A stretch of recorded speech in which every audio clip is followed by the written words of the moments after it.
This is a 94 GM truck, which includes GMCs, Chevys.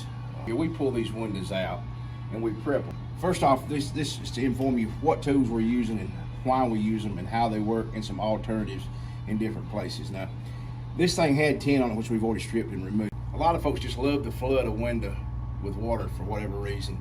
It don't take much to do the prep. You want to suspend or float the debris or trash that may be on the windows. Now, at first, we use a regular razor blade to get this old glue off. So I'm gonna go over with it first. And I methodically do this. I go around every edge, especially on a vehicle that's had tin on it before. And I'll just scrape, overlap, just like you were squeegeeing. And the desirable results from scraping a window, it's for it to look like it was squeegeed when you're done. Some may do it, some may not. I see a lot of videos of a lot of people out there doing it. They're getting paid. They like to do it that way. That's fine. I won't knock their method.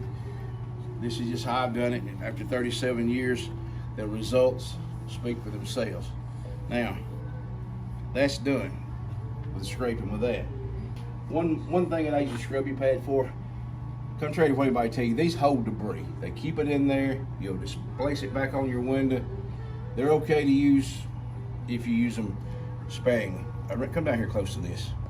Around this writing here, glue will build up around these letters that you can't get out. So, and that blade will not go down between those. So I take this and go around that, take care of that. Next move I make with this, I'll roll this thing up just like this inside these holes. This is where you'll get debris at that you never think about encountering, but it's there. I'll wipe around this edge, and again, I'm going to wipe it off one more time.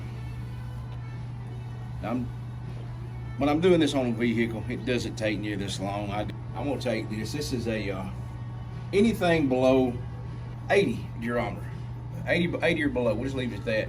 It's a real flexible rubber to clean with, and with prep, you want to have a little drag against the glass because that's pulling the debris off the glass. And when you're prepping, you really want to drag the blade. And anytime you're doing this, you want to control the flow of the water. And I'm doing it like this, so instead of pushing the water way over here, you can see it running down off the glass this way.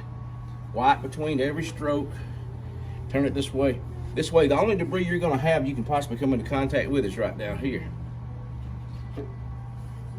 Wipe it every time. And these right here are lint-free towels. These are not microfiber towels. Microfiber towels are for detailing and cleaning up door panels and messes. They're not made for tinting. I don't care who does it. I'm just going to tell you, there may be some controversy about this, but it's wrong. You don't want microfibers on there. Small particles, fibers that will get out, which will then get displaced on your glass that you won't see. Now, after doing that, this is another lint-free towel. I'm gonna wipe the whole glass.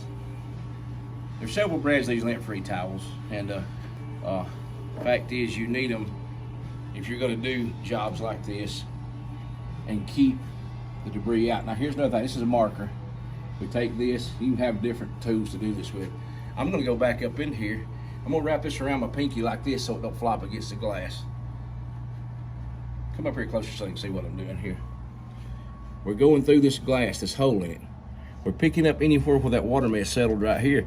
Because if there's debris here, then you wet it with your tint, it'll make a vacuum and that water will flow out and bring the trash with it. Trash is the enemy. Now that we've got that done, this is another product we have. It's a tack cloth. I'm gonna take this, barely lay it on here, just let it glide. This picks up any debris that may be on this.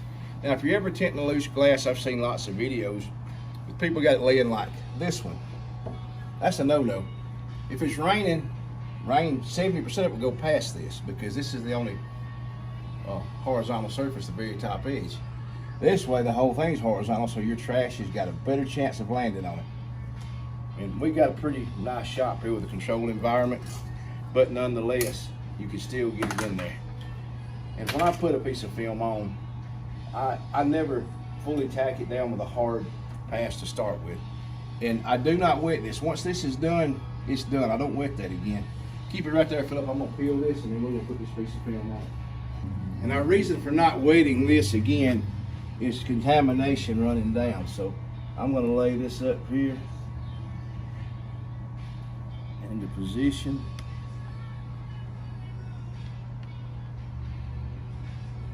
Just like this.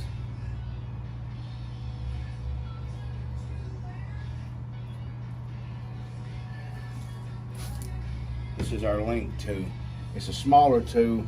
It gets into contours better. The first thing I'm gonna do is I'm gonna go over these holes because I don't want any material wicking back up through where those holes are. So I'm gonna plaster them down first. I'm gonna hit this other, same thing.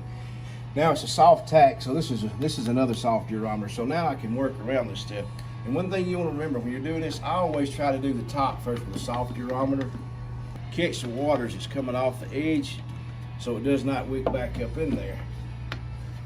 Because it can wick right back up behind the edge of the glass, and when it does, it'll pull moisture up in it like a vacuum.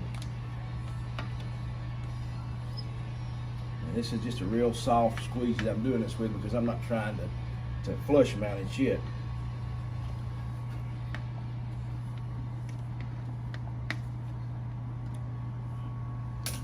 Now, this is a link with a 93 durometer blade on it. I'm going to go straight down the center and extract this water.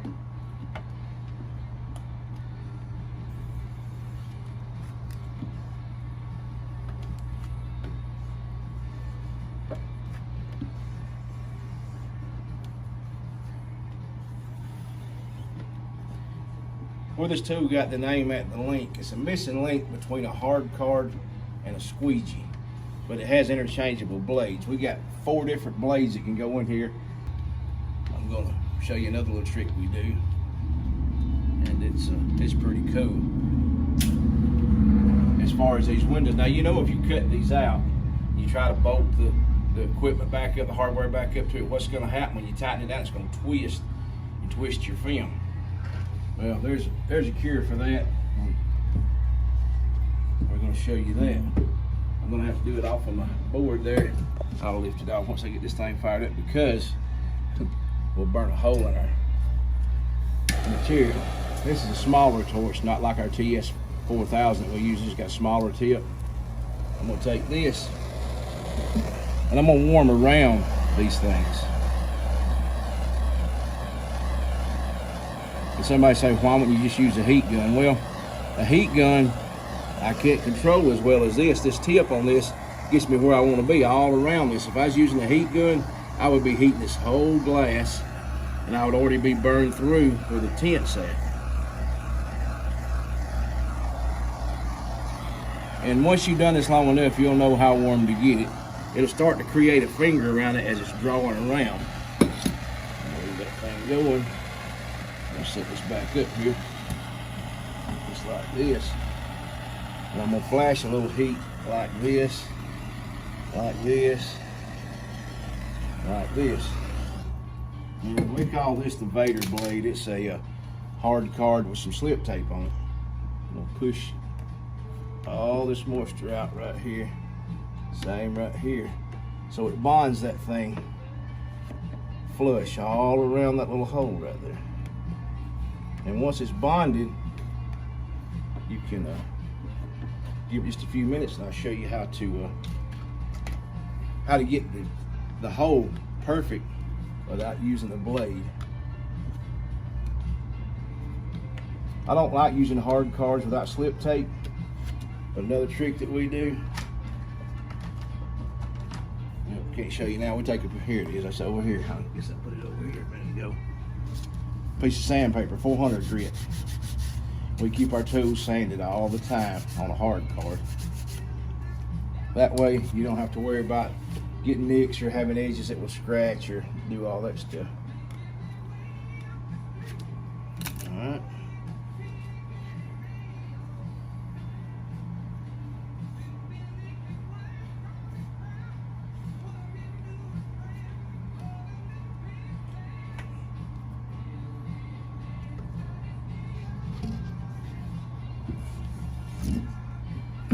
this out from on the side of that just a little bit so we will get our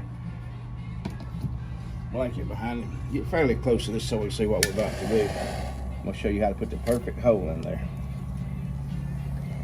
I'm going to heat it just a little bit around it like this. You'll see that film start to move.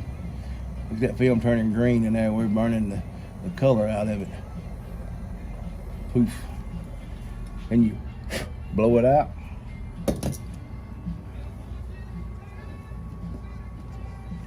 You wipe the smoke off of it. You got a perfect hole that's already bonded, and you're ready to put this thing back together. I'm gonna do the other two the same way for you. We're a different kind of tool company. We give you tech tips and show you what promoted us to design and build these tools the way we do. Then we give you pointers that we've learned over 37-year time period. Now I can do this without setting it on fire. You can see it just burning slightly through like that. But when you set it on fire, you can see how it leaves that raggedy edge. If you do it and you set it on fire, it burns that edge down just like that. Then you're good to go.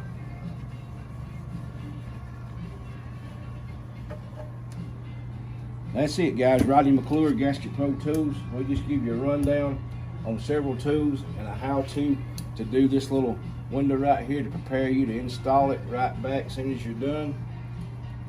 We're here to help you. Gasket Pro Tools, Bremen, Georgia. Thank you, guys.